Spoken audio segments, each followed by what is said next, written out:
Welcome to the Get Your Happy On Hour.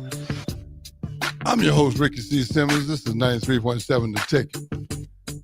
Oh, we got me jamming up in here, Bach. I appreciate that. I love getting my happy on. I got to give a big shout out to Matt Warner, Empire Fencing out in Waverly, Nebraska, man. You guys show a lot of love, and I appreciate the fact that you guys support the show. Just keep doing big things, man. Just know that if nobody's told you lately, I'm telling you now, I'm proud of you guys out there, and I love what you stand for. You know, it's been a pretty interesting week for me. I'm always looking for people. When I search for guests, I search for people that are positive people that have had some adversity at some point in their life, but they got past it, and they're paying it forward. And also, they're just good people. I will have to admit that it does get a little hard sometimes to find these type of people. But I love what I do, so I do a great job. I'm giving myself a compliment. I do a great job of finding the right type of people to be my guests. And tonight is no different. I have a lot of questions for my guests tonight, and it's just going to be a fun show. So I want y'all to please welcome Cindy Waller-Green. Thank you, Ricky. Thanks for having me on the show. Well, you know what? I'm very glad that you're willing to come on to the show. I've been wanting to get you on for a long time, but you're a little hard to catch up with. You're really good at being hard to find. Busy. Yeah, well, Isn't that the world thing now? Busy? Yeah. Everybody's busy? Yeah, well, you've been extremely busy because I've been doing this show for over 2 years. And I couldn't seem to get you cornered to come be a guest. So, Cindy, thank you again for coming. You're welcome. And I'm glad to be here. Well, good. Well, Cindy, I know this, but I want the audience to know, where are you from? Western Nebraska. What part of Western Nebraska? Well, several. Several? I was born in Broken Bow, Nebraska. Broken Bow? And spent a lot of my summers in Chadron, Nebraska on a ranch with my grandparents. Okay. And I moved to Holdrege, Nebraska when I was entering junior high. Okay. So, graduated there. So Holdrege is kind of where you really grew up. Yes. I mean, okay. That's where I was in them terrible teen years. Oh, we're not going to talk about them terrible teen years. We're not trying to cause any problems here. But no, actually, growing up in Holdrege, I had a college teammate from Holdrege. His name was Todd Brown. I know Todd Brown. He builds churches. Absolutely. You sure do know him. So I know a little bit about Holdrege. What was it like, your high school years? I mean, in this small town is what I'm assuming.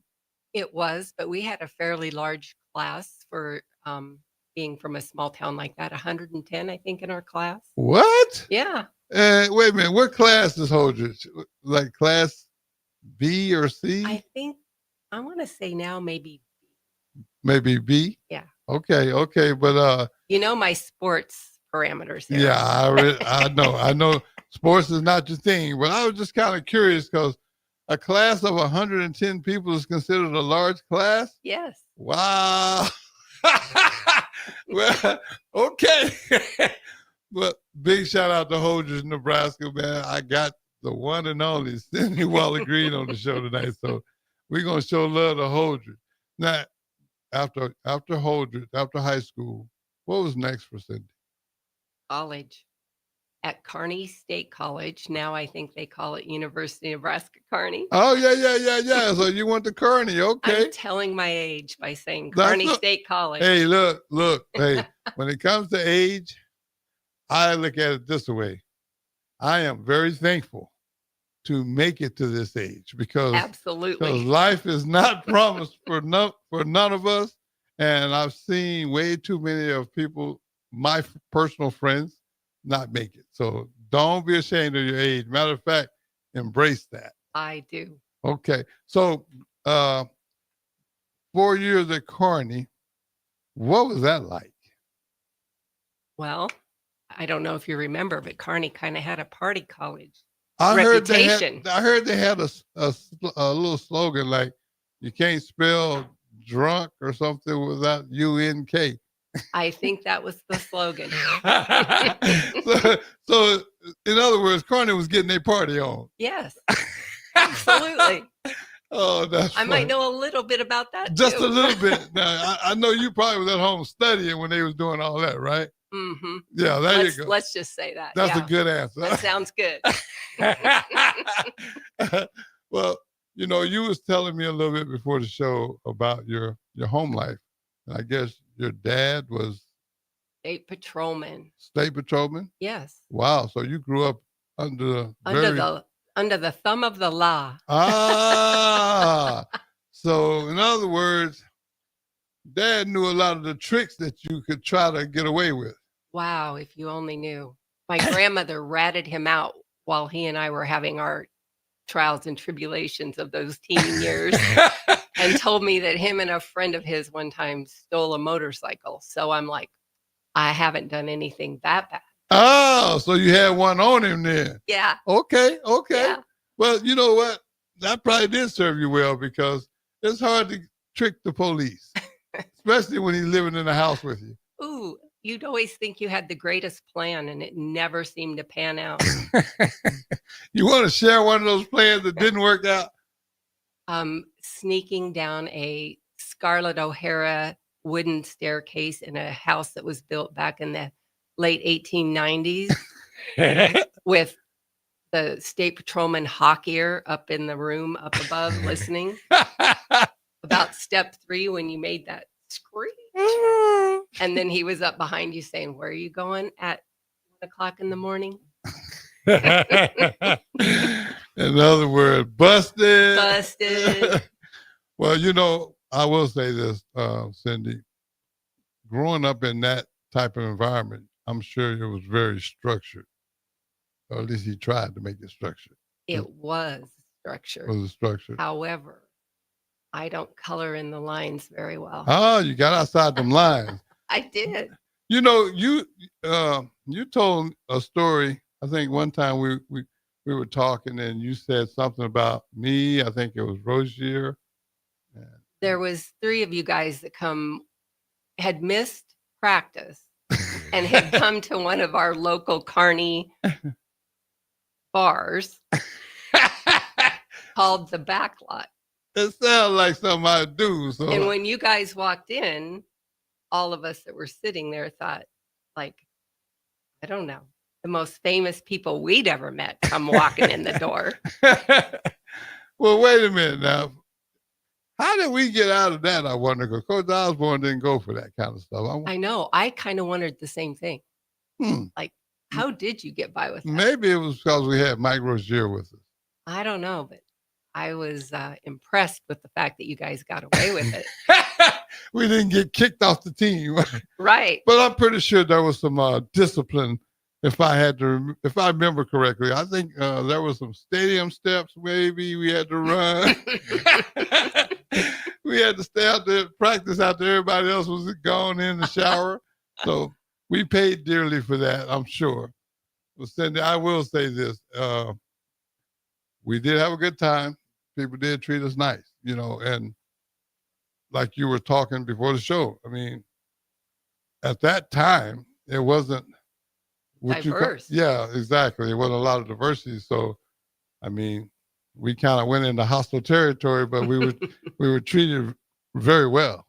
Well, like I said, you were, something like royalty, celebrity, whatever you want to call it. That's what everybody in the place was So that's how buzzing about. That's how we got a pass. That's right. That's why you probably got a pass.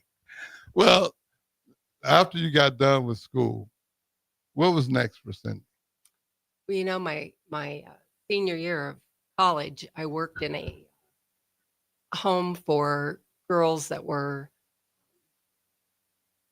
I guess, young, had gotten into trouble, just needed the guidance, and it was a group home situation. And I really, after working there and getting to know some of the girls and knowing some of their backstories, I felt something tugging at my heart to want to work with youth that were in trouble. Wow, that's interesting. Well, coming from the upbringing of state patrol, I would have thought you'd have said, I probably want to become a police officer. Yeah. I gave that about 2 seconds worth of thinking and kept moving. So you didn't want to follow in Dad's footsteps? No, not really. I got you. I appreciated what he did, but I didn't think it was the right thing for me. Okay, I got you. And you said your dad had some mind. He had a mindset that was a little different. You told me something about a hair. Can you share that about the hair? Yeah. This was just typical of his, as I called it, police officer stereotyping, whatever. Yeah. If you had hair below your earlobe, a man had hair below his earlobe, he was automatically a drug user. Or dads were a druggie, Gotcha. So, and I used to just chuckle because probably half of the people in my class had hair below their ears. So everybody's a druggie. Yeah. According something to like Dad. that. Yeah. Wow. So by that being that way, how did that shape you? Did that make you look at people different, or? I guess I always thought, don't judge a book by the cover. Right. I've thought that since I was young. Well, that's kind of rare because a lot of times parents have a really, really strong influence on their kids. And he did. I went the other direction. But I'm saying, normally it's a deal where I'm going to follow in the footsteps. I know that's not so much common today, but back in the day, that's kind of how it was. Now, how long did you work in this group home? A year and a half. Year and a half? Yeah. Did you, so you really liked it? I did like it. Okay. Like I said, once I started hearing some backstories and I didn't realize that you couldn't put all of these kids in one group. Right. That's where it really had me interested in, let's find out what makes these kids tick. This group home was actually in Kearney. In Kearney. Mm-hmm. Okay.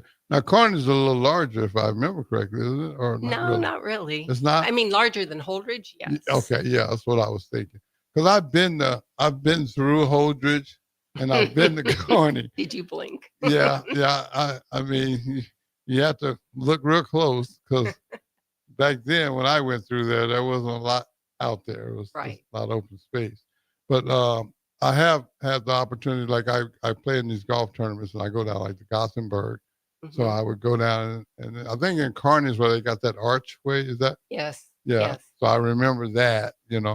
There's certain things I remember about Kearney, but I actually stopped there and visited some people when I was there last time. Big shout out to Riley Mills. He was. I stopped and had a chance to spend time with him. I also was kind of curious about this when it comes to Kearney. Kearney is the type of place, to me, it looks like it's the type of place that it's got like a lot of history to it, because that archway is pretty prominent where they got it located going across the interstate. I just thought that was kind of special. I don't know why, but it was kind of a big deal for me to see that, because I had never seen that before. Have you been in it? I have not. I passed by doing 80. Yeah. Well, unfortunately, I have to say the same. But I have family that have been, and it does have a lot of history. So I would say stop sometime. I hope to one of these days. So what exactly is that, though? Is it like a little museum or something? Yes. Yeah. Okay. Because I saw it. I mean, going and coming to Gothenburg, I went to North Platte a couple of times, and I just remember seeing it. But I think when I passed under that overpass, I was in the left lane, and I'm glad your dad wasn't on duty, because I was making time. I was trying to get back to Lincoln, so I probably was guilty of a little bit of speeding. I don't know anything. Oh no. You wouldn't.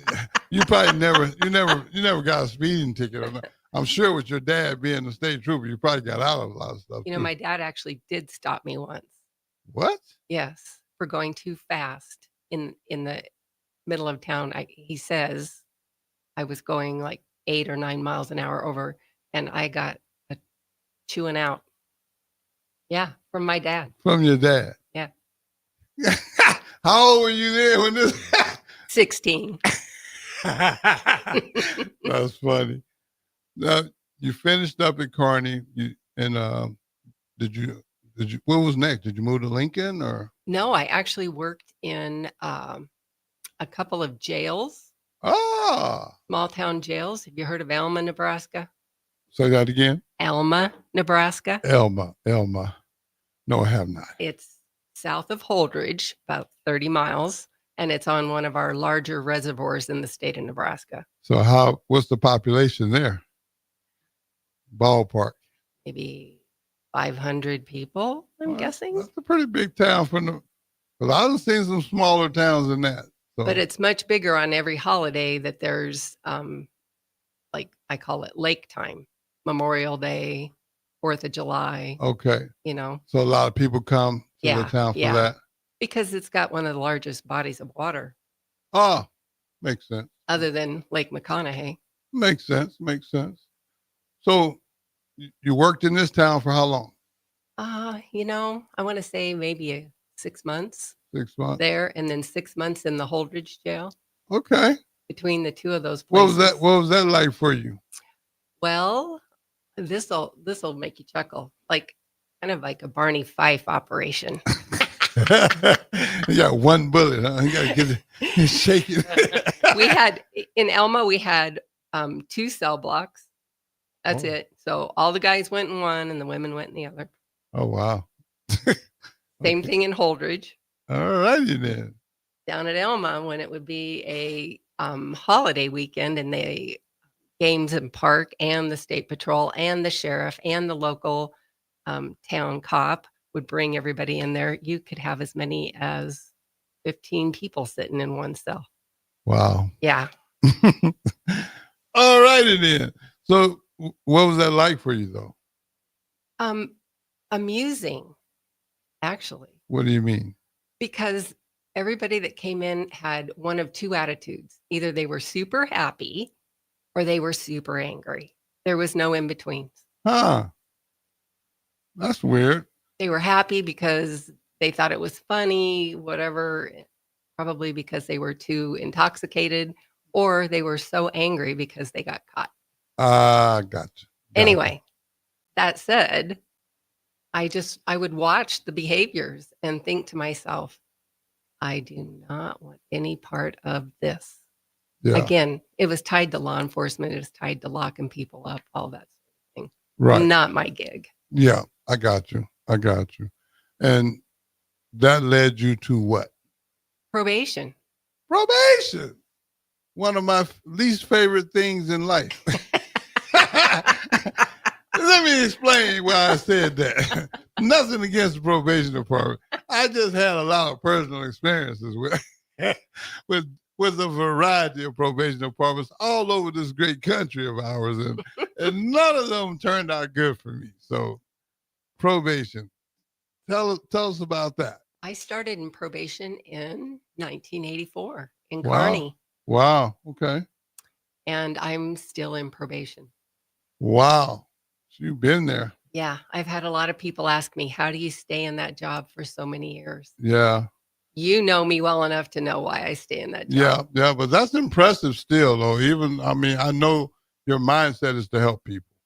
Absolutely. And that's why I wanted you on the show, because, a lot of times people have adversity in their lives. And when it comes to law enforcement, whenever you get in trouble with law enforcement, first thing that I remember is they're going to tax your pocket financially.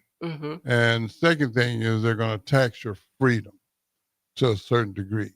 And a lot of times I'm pretty sure, and I'm speaking from personal experience, I wasn't very not happy. I wasn't one of the happy people that did probation. I had a problem with them people because I felt like maybe it was because I was there because of my own doings, but I just seemed like they would ask me to do things that I just didn't think was possible. I mean, that's just the way I took it. I can see that. Yeah. But it really is now with hindsight, I can look back at it and see that had I not made them choices, I never would have had to deal with them. That's what I keep telling the young people that come back through the system more than once. Yeah, I mean, better choices. Yeah. Better outcomes. And it's funny how simple it is. It's amazing. I quit making bad choices when it comes to legal and illegal. And the cops, the probation, the parole, the prison, they left me alone. Isn't that amazing how that works? I mean, for 15 years plus, I ain't had a law enforcement involvement unless I was going to do a speech for them. Right. Isn't that a switch? Major switch. Because usually when I saw police, it was not good. And all of a sudden now they're reaching out and asking me to come and speak. Isn't that awesome? I mean, so I'm making light of it, but I'm really serious. For those that may be out there that are struggling, man, law enforcement, I know the impression that has been painted, but it's really simple, man. If you make better choices, they really actually leave you alone because their hands are full without you. That's right. There's enough people making bad choices. You don't need, it's like that old saying, if you don't feed it, it can't grow. Right. Yeah. I mean, that's simple. Man, and I can almost kick myself when I think back on it. It's like, I didn't even have to go through all of that. All I had to do was just not make these choices, and them people would have left me alone. Right. But Ricky, sometimes I think too, maybe when people make the wrong choices and it turns them around, maybe then they're greater than they ever could have been because they know what they've come from. Does that make sense to you? That makes a lot of sense.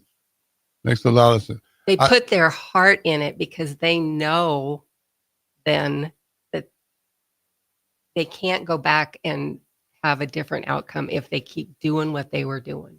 You know what? We're going to take a quick break, but we're going to come back and we're going to talk some more about that. Okay. Don't y'all go anywhere. This is 93.7. The Ticket is to Get You Happy on Hour. The electrical workers of Local Union 265 are now hiring licensed journeyman electricians from $32.50 to $42.50 per hour with paid benefits. And if you're looking for a new career, they're hiring apprentices at $19.50 per hour with paid benefits. Call the office at 402-423-4497 to apply. Start your electrical career today. If you're in Seward or Milford, listen up.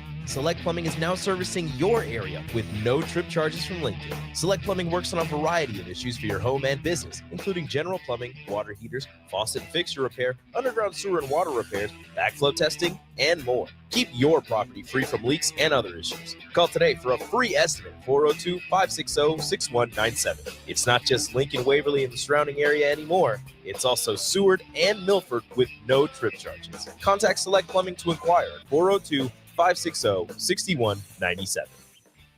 Hi everyone, Kendall Warnock, A1 Automotive in downtown Lincoln. The last few years have been wild, but we've been here for you through all the ups and downs, and we'll be here for you when you need us the most, for all your travels and for your day-to-day driving. With winter conditions causing problems all over town, the last thing anyone needs this year is constant car troubles. Let us help you drive in peace and make sure you drive to work and to winter destinations safe. A1 Automotive, 11th and L Street downtown, always honest answers. Raising little ones is a big job, and you do your best to give them a good start every day. That means making sure they're well cared for while you're apart. You work hard, but it's not always easy to make ends meet. There may be help. Find out if you qualify for Nebraska's Child Care Tax Credit for working parents. You could be eligible for a credit of up to $2,000 per child on your next tax return. Learn more at nebraskachildcaretaxcredit.org. Brought to you by First 5 Nebraska and Nebraska Children and Families Foundation, and aired by the Nebraska Broadcasters Association and this station. I get it, slip it, cuff it, check it twice a day. I get it, slip it, cuff it, check it in the morning and before dinner. I get it, slip it, cuff it, check it, and share it with my doctor. Nearly 1 in 2 U.S. adults have high blood pressure. That's why it's important to self-monitor your blood pressure in 4 easy-to-remember steps. It starts with a monitor. Now that I know my blood pressure numbers, I talked with my doctor. We're getting those numbers down. Get it, slip it, cuff it, check it. Talk to doctor now and share it. Be next to talk to your doctor about your blood pressure numbers. Get down with your blood pressure. Self-monitoring is power. Learn more at manageyourbp.org. Brought to you by the Ad Council, the American Heart Association, and the American Medical Association, in partnership with the Office of Minority Health and Health Resources and Services Administration. There's no better way to spark a child's imagination than to get lost in the adventure of a good book. I'm Jenny Benson, president of NSEA. Working together, parents and teachers can help every child succeed. You can help by reading to your child and let your child read to you. Encourage reading in your home and make it a priority. Make reading fun and a time that you and your child look forward to spending together. Sponsored by the Nebraska State Education Association, aired by the Nebraska Broadcasters Association and this station. Finally, a good reason to have a smart house. Just say, Alexa, play 93.7 The Ticket, and we'll magically start playing. How's it work? Nobody knows. Don't ask questions. Hi, Sean Callahan here of HuskerOnline.com, inviting you to join us here on 93.7 The Ticket every Saturday morning now. In our new time, we're on from 8 to 9 with the weekly Husker Online radio show. We'll give you the latest in recruiting. We'll talk about what's going on with both football, basketball, and we'll probably share a few stories from the inside. It's every Saturday morning right here on 93.7 The Ticket. It's the Husker Online radio show from 8 to 9 a.m. Let me introduce y'all to my canes. We got chicken fingers. They hit the spot, baby. Fries are golden crispy, Texas toast crunchy, and they cane sauce creamy rich. One love.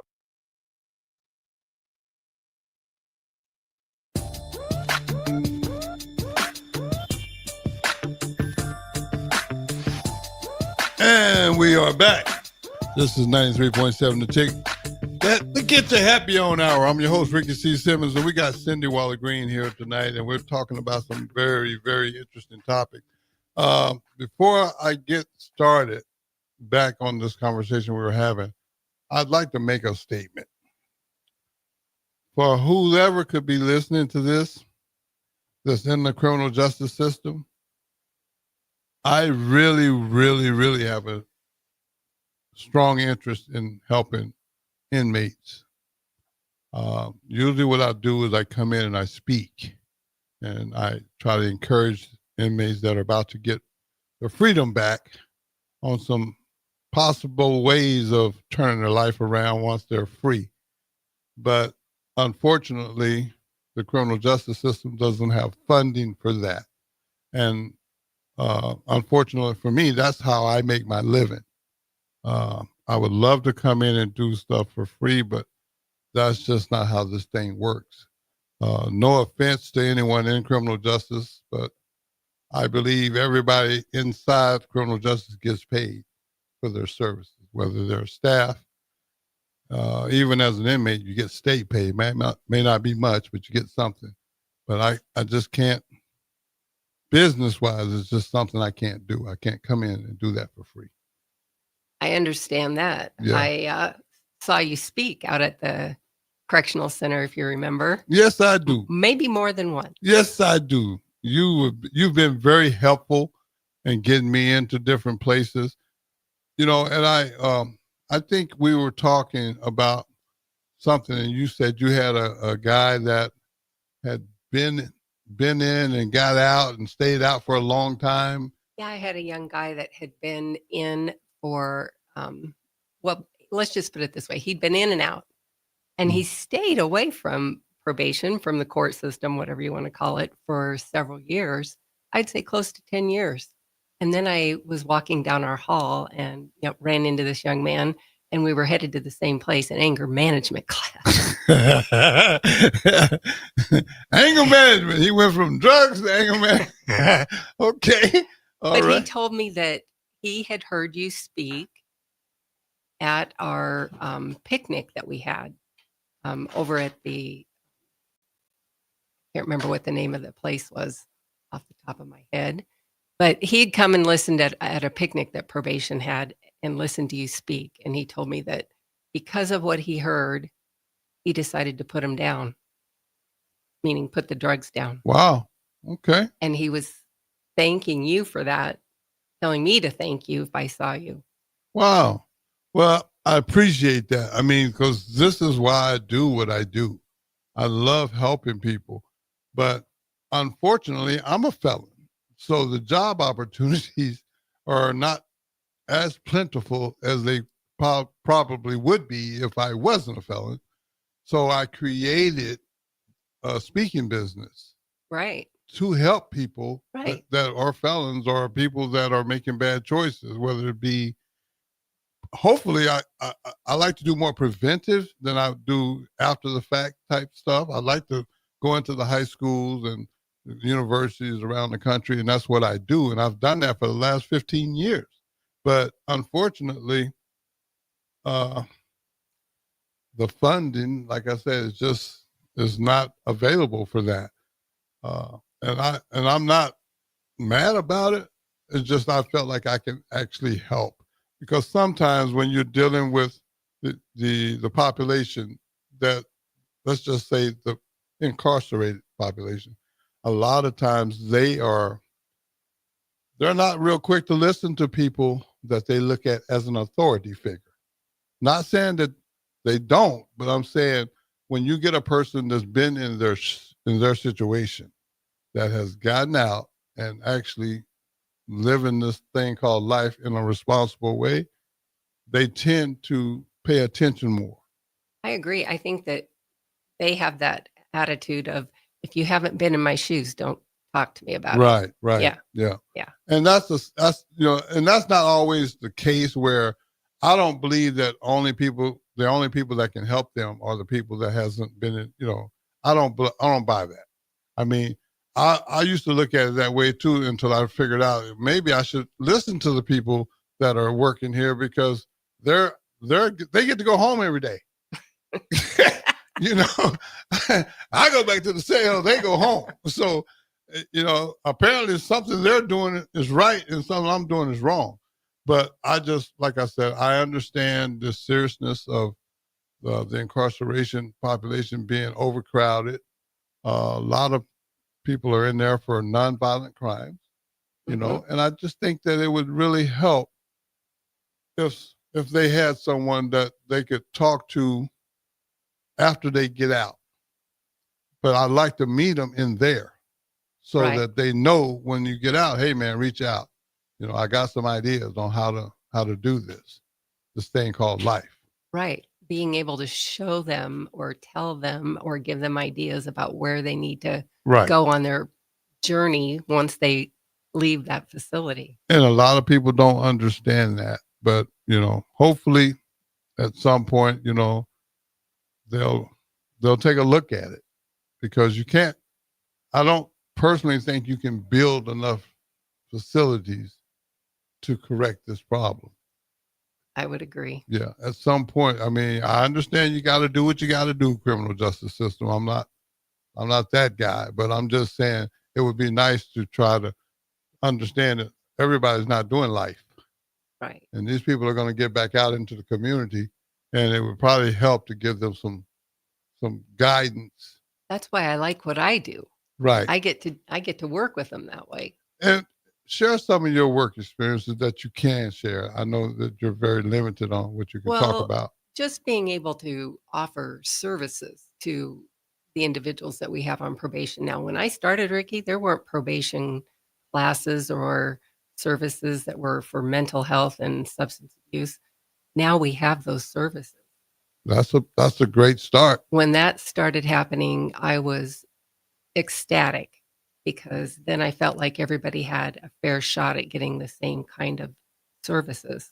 So you said when you first started, so basically, and correct me if I'm wrong, because I don't know this, but sounds like to me you're saying if you had a little money.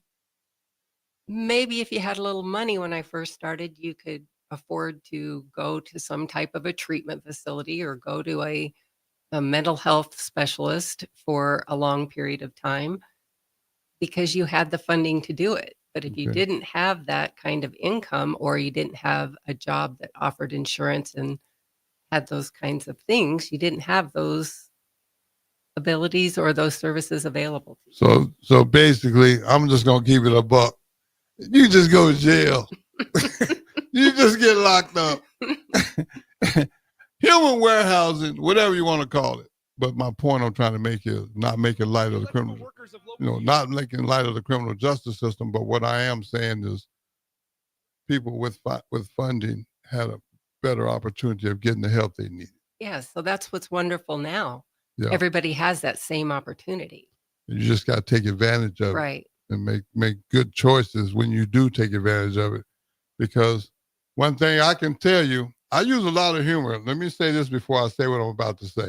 I use a lot of humor, not because it's funny, but because I like to laugh and joke. But way I look at it is, if you don't make good choices, the prison system or the correctional system is just like Motel 6. They'll leave the light on. They'll take you back. Over and over. And over.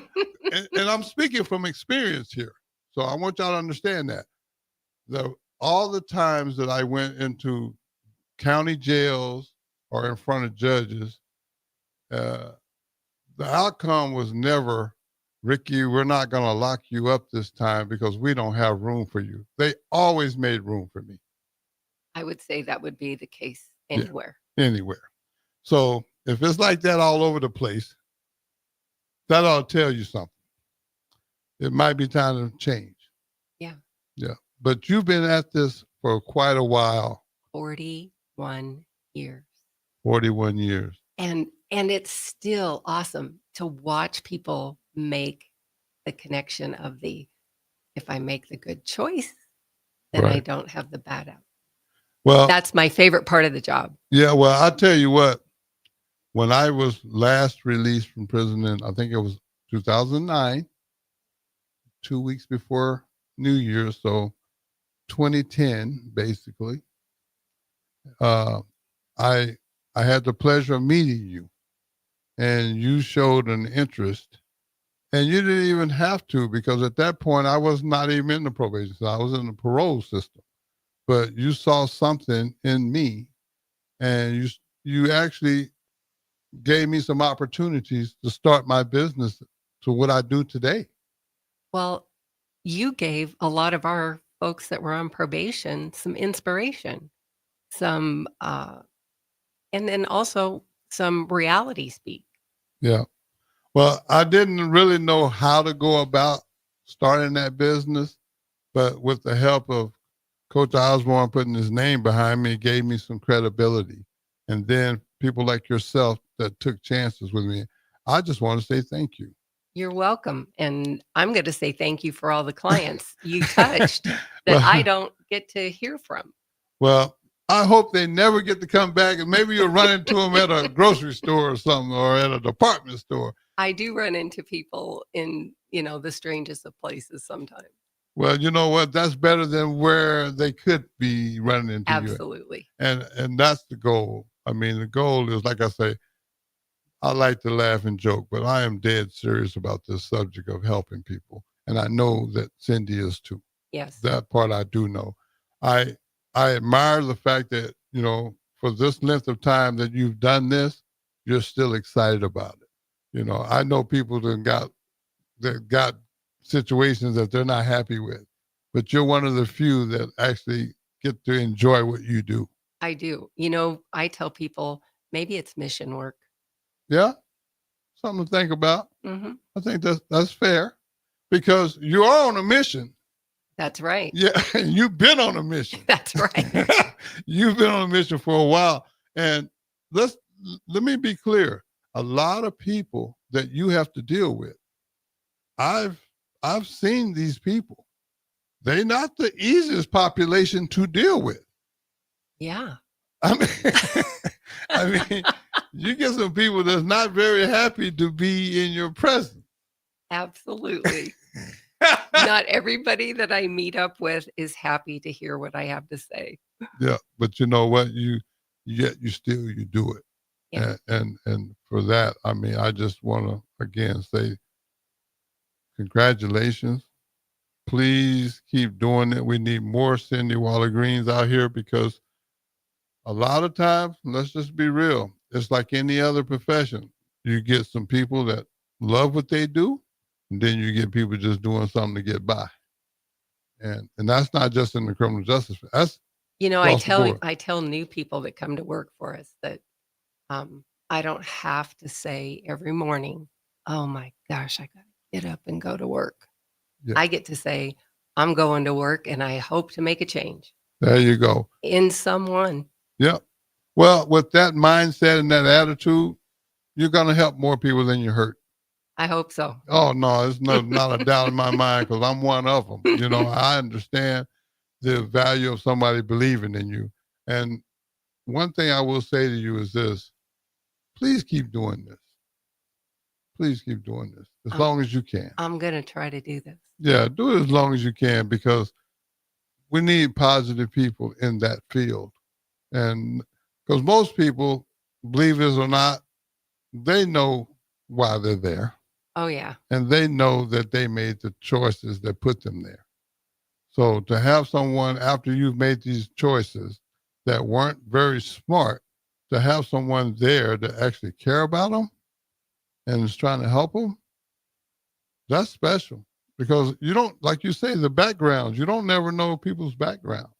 You don't know what they came through before they went, before they got to you. I think that's important. I think you have to, realize that you don't know the miles that they've walked and what those miles look like. Right. And everybody's different. That's why they call us individuals. Right. So everybody reacts to things differently. And this world is very different. Yes. Yes. It gets more different every day. Yeah, it's changing by the moment. So we just never know. I think we're going to take one more break, and then we're going to come back and wrap the show up. Don't y'all go anywhere. This is 93.7 The Ticket. It's to Get You Happy on Hour. 93.7 The Ticket is proud to provide listeners with daily opportunities to win contests and prizes on our airwaves, and would like to take this opportunity to remind you of a couple rules. All participants must be 21 or older and must wait 30 days after winning a prize before participating in another contest. Once you win, you have 30 days to pick up your prize at the K&TK Studios, 1040 O Street in Lincoln, or your prize will be forfeited.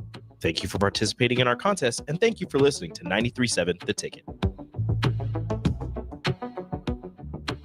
February is American Heart Month, and with heart disease as the #1 leading cause of death in Nebraska, now is the best time to start thinking about your health. Maintaining a healthy blood pressure is one of the best ways to avoid heart disease, and the blood pressure screening is fast, easy, and can be free. The best way to get screened is at your yearly wellness visit with your doctor.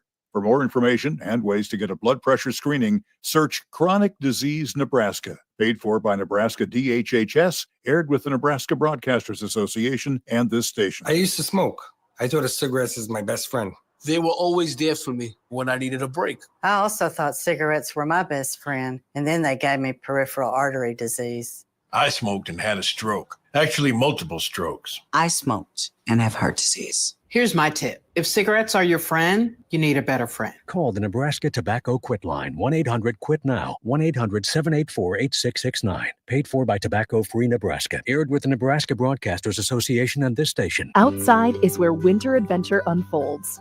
On frozen lakes, icy landscapes, and snow-covered slopes. Feeling the cold air rush by as you race downhill. The freedom of gliding with ease and the warmth of being together. From epic sled rides to the fun of ice fishing, it's all right here beneath Nebraska skies. Start your winter adventure at yournebraskaparks.com. Sponsored by Nebraska Game and Parks, aired with the Nebraska Broadcasters Associations and this station. Sometimes I just cannot believe all the storms we've gone through here. I can only hope that we'll be able to leave this house to you one day, baby. You're our legacy. Planning for these disasters will make sure we're safe and is the best way to protect that legacy. Protect your legacy. Visit ready.gov/plan for the tools and tips you need to start your emergency preparedness plan today. Brought to you by FEMA and the Ad Council. Letting your child know you believe in them will go a long way towards making a dream a reality. I'm Tim Royers, president of the Nebraska State Education Association. It's important to celebrate learning, focus on the positives, and reinforce good effort and determination. Children need your encouragement and support. Nebraska public school teachers want every student to succeed. Sponsored by the Nebraska State Education Association, aired by the Nebraska Broadcasters Association and this station. The Drive with Aaron Davis, Chris Rapp, and Amon Green. Guys, Jordy Ball returns to the circle. She is back after a year hiatus. Yeah. Also, Olivia DiNardo. Yep. It's your first year transfer. She's from Arizona. Can't forget my abs. Abby Squire is back this year from injury. She is back. They got a heck of a schedule. Women's softball kicks off in Clearwater Beach, Florida. Weekdays from 9 to 11 on 93.7 The Ticket and theticketfm.com.